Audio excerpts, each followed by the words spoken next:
소명의식은 우리가 알고 있는 신념과는 별도로 되게 베일에 가려져 있습니다. 소명은 의식이 모르는 사이에 자라나기도 하고 억압되기도 합니다.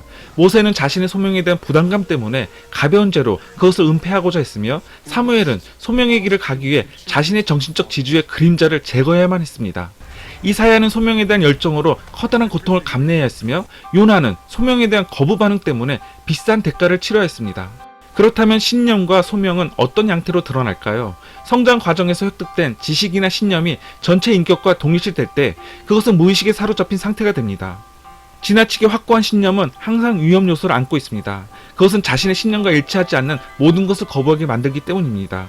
동시에 개인의 강한 신념은 대개 자아가 집단적 이상에 부응하는 형식으로 표출됩니다. 집단적 이상과 합리적인 사고는 개인의 창조성과 신비한 잠재력을 무력화시킵니다. 모든 사람이 인정하는 정의나 평화, 그리고 바람직한 태도라고 할지라도 그것을 받아들인 사람마다 그 평가는 달라집니다. 일방적인 신념은 대개 개인적인 것에서 유래하는 것이 아니라 집단적 이상에서 출발합니다. 집단적 이상은 자아보다는 주로 페르소나를 통해 실현됩니다. 자아가 상실된 상태의 페르소나는 무의식의 지배를 받게 되어 의식의 약화를 초래합니다. 개인의 신념과는 달리 소명은 단순히 신의 명령을 따르는 것이 아니라 의식의 일방성에서 해방되어 변화와 성장의 길을 가는 것입니다. 그럼에도 불구하고 요나는 끝까지 저항하는 모습을 보입니다. 우리는 희망이 있을 때 삶의 의욕과 비전이 생깁니다. 그 희망은 물질과 명예 혹은 지식으로 보상됩니다. 그러나 이런 것들이 어느 정도 채워졌을 때 깊은 정신은 새로운 차원을 요구합니다.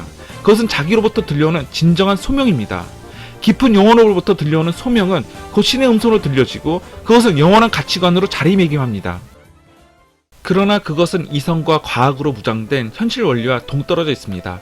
오히려 어린아이처럼 미지의 세계에 대한 동경과 두려움이 교차할 때 소명의 길로 들어서게 됩니다. 요나의 소명은 1차적으로 이스라엘의 적을 구원하고 그들과 화해하라는 절대적 명령으로 들립니다. 그러나 정신의 중심인 자기는 여기서 그림자와의 화해를 위해 먼저 할 일을 끼우칩니다. 그것은 의식의 일방성으로부터 벗어나라는 것입니다. 아무리 고귀한 신념이라고 할지라도 그것이 전체 정신과 조화를 이루지 못할 때 그것은 모든 심리적 질병의 근원이 됩니다.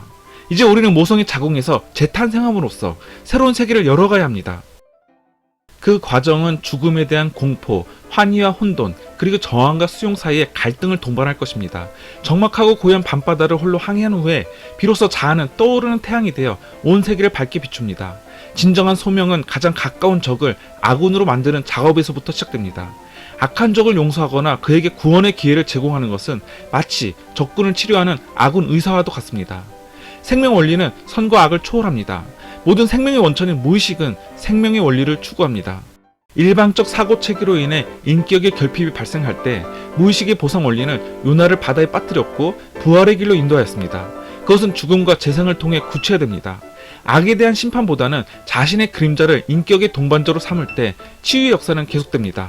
요나는 자기로부터 전해진 소명에 대한 환희와 설렘보다는 분노와 공포, 죄책감과 수치심, 좌절과 절망을 경험한 지극히 보통 사람 가운데 한 사람입니다. 비록 끝까지 자기로 대변되는 하나님의 편에 서지 못했지만 그는 갈등하면서 하나님의 일을 수행했고 동시에 분노와 저항을 통해 자신의 존재를 알렸습니다. 그러나 정당하거나 부당한 분노는 없습니다. 분노는 그 자체로 존재의 현실적 표현이며 그 의미와 목적이 있을 뿐입니다. 하나님은 요나의 분노를 끝까지 인내하며 받아주고 그 분노와 함께 하셨던 것입니다. 요나의 분노는 그의 존재 자체였습니다. 여기에 치유의 원리가 있습니다. 스스로가 정서의 바다에서 솟아오를 때까지 함께 기다리며 격려해주는 것이 그 역사에 참여하는 우리의 자세입니다. 희망과 소명의 부재는 전체 인격으로부터 소외된 파편화된 자아상입니다. 우리는 자신의 한계를 초월한 이상을 현실화하기 위해 누군가의 도움을 필요로 합니다. 수동적으로 주어진 생명 역시 누군가의 도움 없이 온전하게 유지하기는 거의 불가능에 가깝습니다. 인간이란 생명이 있지만 스스로 생명을 책임질 수 없는 존재, 그럼에도 불구하고 타인과의 생명의 공유를 통해 자신의 생명을 유지할 수 있는 존재입니다.